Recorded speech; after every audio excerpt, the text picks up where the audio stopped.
Parliament సభ్యులు, party సీనియర్లు, మాజీ మంత్రివర్యులు, మీడియా మిత్రులు, ప్రతి ఒక్కరికి పేరు పేరున హృదయపూర్వకంగా నమస్కారం తెలియజేస్తూ, కేటీఆర్ గారు ప్రారంభంలోనే వారు స్పష్టంగా చెప్పారు. శాసనసభ నడిపిన తీరు, రేవంత్ రెడ్డి గారి వ్యవహార శైలి చాలా స్పష్టంగా వివరించారు. నేను మధ్యలో ముందుకు పోయినప్పుడు కూడా చెప్తాను. ముఖ్యంగా నిన్న శాసనసభ చూస్తే కాంగ్రెస్ పార్టీ తన ద్రోహాలను, వైఫల్యాలను కప్పిపుచ్చుకోవడానికి ఉత్తమ్ కుమార్ రెడ్డి గారు కథలను, రేవంత్ రెడ్డి గారు పిట్ట కథలను చెప్పేటువంటి ప్రయత్నం చేశారు. పూర్తిగా మాట్లాడడం జరిగింది. తెలంగాణ రాష్ట్ర ప్రయోజనాలను ఫనంగా పెట్టిందే కాంగ్రెస్ పార్టీ. అయితే కాంగ్రెస్ చేసిన ద్రోహాన్ని, మోసాన్ని సరిదిద్ది తెలంగాణకు శాశ్వత నీటి హక్కులు కాపాడే విధంగా, నీటి హక్కులు పొందే విధంగా ప్రాజెక్టులు నిర్మించిన చరిత్ర. కాంగ్రెస్ ద్రోహాలను, కాంగ్రెస్ చేసినటువంటి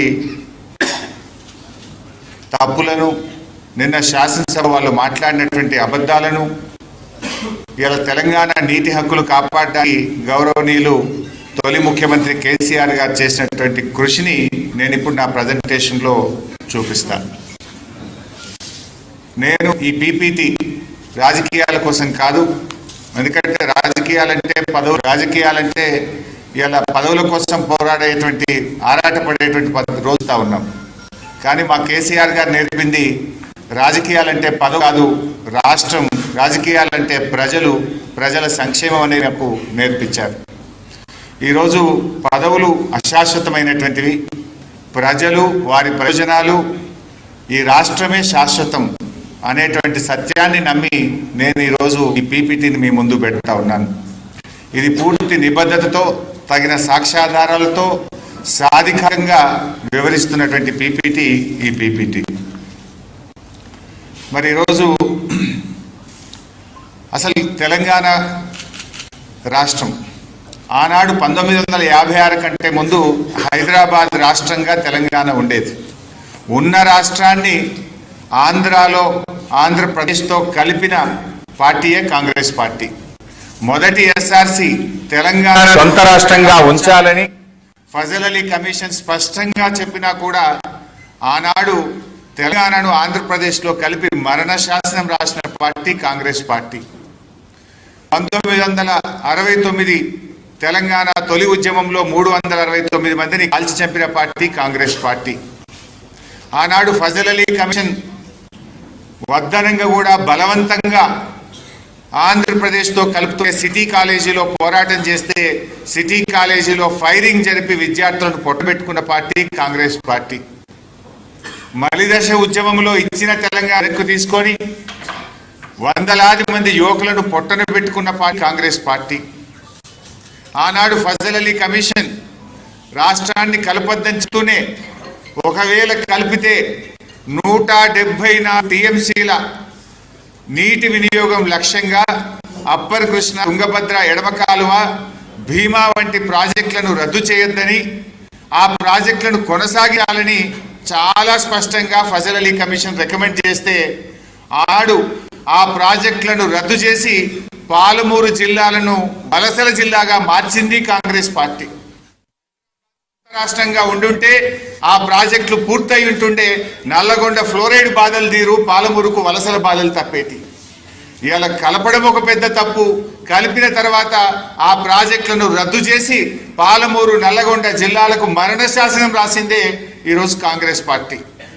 ఇలా కాంగ్రెస్ పార్టీ నాయకులు మాట్లాడుతూ ఉంటే నవ్వు వస్తూ ఉంది. అసలు ఏలేశ్వరం దగ్గర కట్టాల్సిన నాగార్జున సాగర్ ప్రాజెక్టును నందికొండకు మార్చి కూడా మన నల్లగొండ, మహబూబ్ నగర్ జిల్లాలకు అన్యాయం చేసింది కాంగ్రెస్ పార్టీ. ఇలా వాళ్ళు నీళ్ళ గురించి మాట్లాడుతున్నారు. అసలు 600 కిలోమీటర్ల గోదావరి, 300 కిలోమీటర్ల కృష్ణానది ప్రవహిస్తున్నటువంటి ఈ ప్రాంతంలో తాగునీటికి, సాగునీటికి గోసపడే పరిస్థితి వచ్చిందంటేనే 60 ఏళ్ళు ఈ రాష్ట్రాన్ని పాలించినటువంటి కాంగ్రెస్, తెలుగుదేశం పార్టీలు ఇవాళ గోదావరిలో మన పరివాహక ప్రాంతం 79% ఉంటే కాంగ్రెస్, తెలుగుదేశం పాలనలో మనకు దక్కింది 15%. కృష్ణా పరివాహక ప్రాంతం దాదాపు 69% ఉంటే మనకు దక్కింది 34%. కానీ వాస్తవ వినియోగం అయితే కృష్ణాలో రాష్ట్రం ఏర్పడ్డ నాడు కేవలం 15% మాత్రమే ఉండేది. ఈ రకంగా కాంగ్రెస్ పార్టీ అసలు రాష్ట్ర విభజనలో కూడా సెక్షన్ 84ను పెట్టి నీళ్ల పంపకాలు చేయాలని చెప్పి మనకు అన్యాయం చేసింది కూడా కాంగ్రెస్ పార్టీయే. నిన్న రేవంత్ రెడ్డి మాట్లాడుతున్నాడు, సోనియా గాంధీ మనకు రక్షణలు కల్పించింది స్టేట్ రీఆర్గనైజేషన్ యాక్ట్లో అని చెప్పి నేను బుక్ పట్టుకొని చదివిండు. ఇది స్టేట్ రీఆర్గనైజేషన్ యాక్ట్. ఇందులో ఎక్కడ రక్షణలు కల్పించింది? నిన్న మాట్లాడింది రేవంత్ రెడ్డి గారు అసెంబ్లీలో 11th షెడ్యూల్లో స్టేట్ రీఆర్గనైజేషన్ కమిటీలో ప్రాజెక్టులు చేర్చి పాలమూరు రంగారెడ్డి ఎత్తిపోతల పథకానికి రక్షణ కల్పించింది అని మాట్లాడింది. I take out page number 118 11th schedule. ఇందులో పారాగ్రాఫ్ 10లో పెట్టినవి కేవలం హంద్రీనీవా, తెలుగు గంగ, గాలేరు నగరి, వెలిగొండ, కల్వకుర్తి, నెట్టంపాడు. మన తెలంగాణ రెండే పెట్టిండ్రు, కల్వకుర్తి, నెట్టంపాడు. మన పాలమూరు ఎత్తిపోతలు పెట్టలే, మన దిండి ఎత్తిపోతల పథకం పెట్టలే. 11th షెడ్యూల్లో అవి ఆయన ఉండుంటే ఇవాళ మనకు అనుమతులు వస్తుండే, మనం ఆ ప్రాజెక్టులు కొనసాగించుండే వాళ్ళం. ఇలా కాంగ్రెస్ చేసిన ద్రోహం అంతా ఇంత కాదు. రాష్ట్రాన్ని కలిపింది కాంగ్రెస్, మన విద్యార్థి యువకులను పొట్టన పెట్టుకున్నది కాంగ్రెస్, మన ప్రాజెక్టులను రద్దు చేసింది కాంగ్రెస్. చివరికి రాష్ట్ర విభజనలో కూడా పాలమూరు ఎత్తిపోతల పథకాన్ని, దిండిని 11th షెడ్యూల్లో పెట్టకుండా పాలమూరు రంగారెడ్డి జిల్లాలకు ద్రోహం చేసింది కాంగ్రెస్ పార్టీ. ఇంకా రక్షణలు కల్పించింది అని రేవంత్ రెడ్డి మాట్లాడుతుండే. ఏం రక్షణలు కల్పించింది? పాలమూరు పెట్టకపోవడం రక్షణనా? దిండి పథకాన్ని చేర్చకపోవడం రక్షణనా? నీటి పంపకాలు సెక్షన్ 3 ప్రకారం చేయాలని చెప్పకపోవడం రక్షణనా? సొల్లు వాగుడు వాగుతా ఉన్నాడు. ఈ రకంగా నాడైనా నేడైనా ఇవాళ తెలంగాణకు నంబర్ 1 విలనే కాంగ్రెస్ అని మొదటి నుంచి కేసీఆర్ గారు చెప్తున్నటువంటి మాటలు ఇలా అక్షర సత్యమైనవి. నాడు అట్ల ద్రోహం చేస్తే రేవంత్ రెడ్డి ప్రభుత్వం వచ్చిన 2 ఏళ్లలోనే కృష్ణా ప్రాజెక్టులు కేఆర్ఎంబీకి అప్పచెప్పితామంటారు. కృష్ణా నదీ జలాల్లో అతి తక్కువ వినియోగం చేస్తారు. ఇప్పుడు మళ్ళీ గోదావరి బనకచెర్ల ప్రాజెక్టుకు లోపాయికారికంగా ఒప్పందం చేసుకుంటారు. అంటే మొదటి నుంచి కూడా తెలంగాణకు ద్రోహం చేసిన పార్టీ ఏదన్నా ఉందంటే అది కాంగ్రెస్ పార్టీ. 10 ఏళ్లు కష్టపడి అపర భగీరథుల్లా కేసీఆర్ గారు నిర్మించిన ప్రాజెక్టులను ఇలా కుట్రపూరితంగా నిర్లక్ష్యం చేస్తున్నారు. కాళేశ్వరంపై కక్షగట్టిండ్రు, పాలమూరు మీద పగబట్టిండ్రు. కాళేశ్వరం ప్రాజెక్టు ఎంతో అద్భుతంగా ఆనాడు రిటైర్డ్ సిడబ్ల్యూసి చీఫ్ ఇంజనీర్, ఆయన సిడబ్ల్యూసిలో పనిచేసి తెలంగాణ ఉద్యమంలో పనిచేసి నీళ్లు నిజాలు అనే పుస్తకాన్ని రాసిన విద్యాసాగర్ రావు లాంటి నిపుణుల సహకారంతో పాలమూరు రంగారెడ్డికి, కాళేశ్వరంకు కేసీఆర్ గారు రూపకల్పన చేశారు. ఇవాళ అంత గొప్పగా రూపకల్పన చేస్తే ఇవాళ 2 పిల్లర్లు గుంగిపోతే మొత్తం కాళేశ్వరాన్నే పండబెట్టినవే. 100-200 కోట్లు ఖర్చు పెడితే 5-6 లక్షల ఎకరాలకు నీళ్ళు వచ్చే అవకాశం ఉంటే 2 ఏళ్లలో 2 రూపాయలు కూడా కాళేశ్వరం మీద ఖర్చు పెట్టకుండా ఇవాళ రైతాంగం మీద, ఉత్తర తెలంగాణ మీద నువ్వు పగబట్టినావు. ఇవాళ మొన్న మేడిగడ్డ బ్యారేజ్ లేకపోయినా నది ప్రవాహం నుంచి కూడా కన్నెపల్లి పంప్ హౌస్ను నడిపి ఈ నిమిషం ఈ రోజు కూడా నీళ్లు తెచ్చే అవకాశం ఉన్నా కావాలనే కాళేశ్వరం మీద కక్షగట్టి ఈరోజు పండబెడతా ఉన్నావు. పాలమూరు ఎత్తిపోతల పథకం ఆనాడు కేసీఆర్ గారు, రిటైర్డ్ సిడబ్ల్యూసి చీఫ్ ఇంజనీర్, ఈ రాష్ట్ర ప్రభుత్వ సలహాదారుడుగా ఉన్న విద్యాసాగర్ రావు గారు శ్రీశైలం సోర్స్గా మన రాష్ట్రానికి మేలు జరుగుతుందని పాలమూరు ప్రాజెక్టు కడితే 2 సంవత్సరాల నుంచి ప్యాకేజ్ 3లో ఉన్న బుడ్డ కాలువ పూర్తి చేస్తే ఈ సంవత్సరం 50 టీఎంసీల నీళ్లు నిలుపుకునే అవకాశాన్ని నువ్వు ఇలా కాల రాసినావు, పాలమూరు మీద పగబట్టినవు. పాలమూరు బిడ్డ అంటావు. పాలమూరు ప్రజలకు నాటి నుంచి నేటి వరకు కాంగ్రెస్, తెలుగుదేశంలు ద్రోహం చేస్తే ఆ ద్రోహాల పరంపరను కొనసాగిస్తున్నాడు ఈరోజు రేవంత్ రెడ్డి గారు. ఇలా డైరెక్ట్ సబ్జెక్టులోకి పోతే ఇంకా చాలా స్లైడ్స్ ఉన్నాయి. సింపుల్గా అర్థం చేసుకోవాలంటే రాష్ట్రం ఏర్పడక ముందు, అంటే 1956కు ముందు, ఆంధ్రప్రదేశ్ రాష్ట్రం ఏర్పడక ముందు అప్పటికే కట్టిన నిజాం సాగర్ లాంటి, దిండి లాంటి అనేక మైనర్ ఇరిగేషన్ మరియు మీడియం ఇరిగేషన్ ప్రాజెక్టులు కింద తెలంగాణకున్న ఆయకట్టు 3000 ఎకరాలు. అంటే ఆంధ్రప్రదేశ్ రాష్ట్రం ఏర్పడక ముందే మన ప్రాంతంలో మైనర్ మీడియం ఇరిగేషన్ కింద కాకతీయ రెడ్డి రాజులు కానీ నిజాం నవాబు కానీ వేరియస్ ప్రోగ్రామ్స్లో మనకు వచ్చిన ఆయకట్టు 16,03,000 ఎకరాలు. సరే, ఉమ్మడి ఆంధ్రప్రదేశ్లో 1956 నుంచి 2004 వరకు మనకు వచ్చిన ఆయకట్టు 36 లక్షల ఎకరాలు. 60 ఏళ్లలో వచ్చింది 36 లక్షలు. 2004 నుంచి 2014 కాంగ్రెస్ ప్రభుత్వమే అధికారంలో ఉంది. ఆ 10 ఏళ్లలో వచ్చింది ఎంత అంటే 5,71,000 కొత్త ఆయకట్టు, స్టెబిలైజేషన్ 93,000, అంటే 6,64,000 ఎకరాలకు వచ్చింది. 56 నుంచి 2014 వరకు 60 ఏళ్లలో వచ్చింది 42 లక్షల ఎకరాల ఆయకట్టు. 60 ఏండ్లు 42 లక్షల ఎకరాల ఆయకట్టు.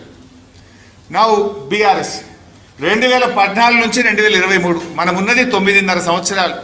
అందులో 2 ఏళ్లు కరోనా, పెద్ద నోట్ల రద్దు లాంటి ఆర్థిక సంక్షోభం, కొత్తగా ఏర్పడ్డ రాష్ట్రం. అయినా 9.5 ఏళ్లలో బీఆర్ఎస్ సాధించిన ఆయకట్టు 31,50,000 ఎకరాల స్టెబిలైజేషన్, 17,24,000 ఎకరాల కొత్త ఆయకట్టు, మొత్తం 9.5 ఏళ్లలో 48,74,000 ఎకరాల ఆయకట్టును సాధించింది బీఆర్ఎస్ ప్రభుత్వం, కేసీఆర్ గారి నాయకత్వం. 9.5 years 48 lakh acres of ayakat is achieved by KCR government.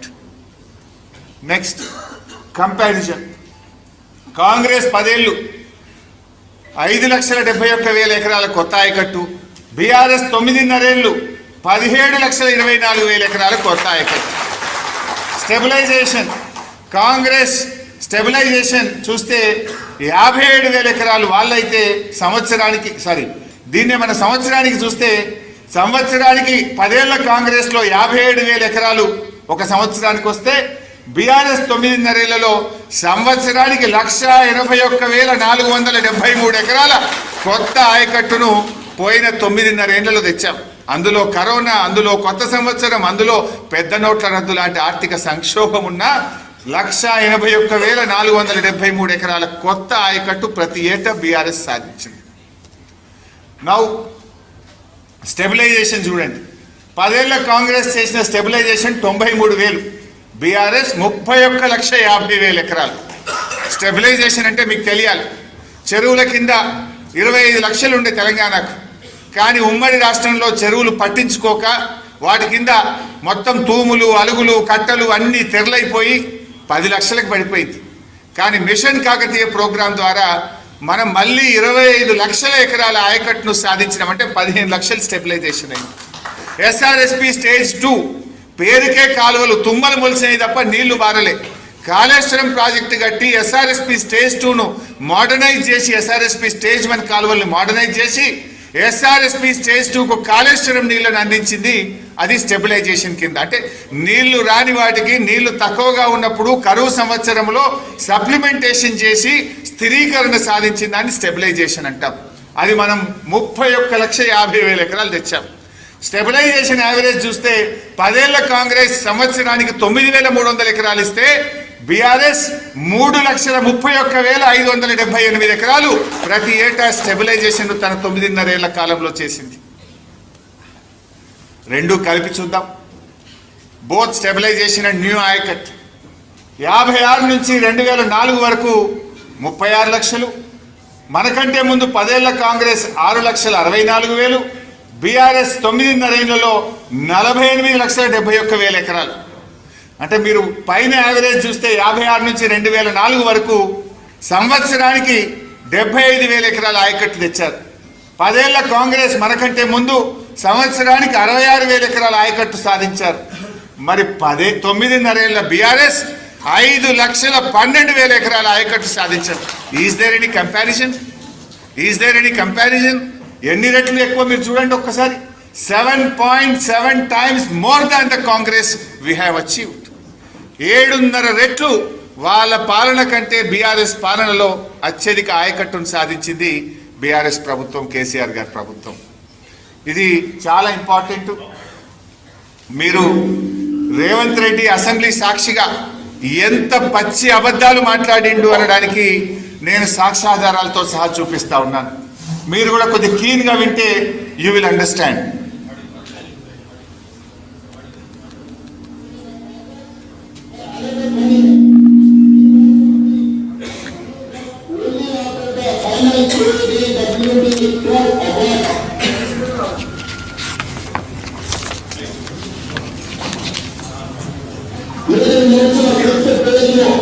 1.6 Telangana State before the Apex Council that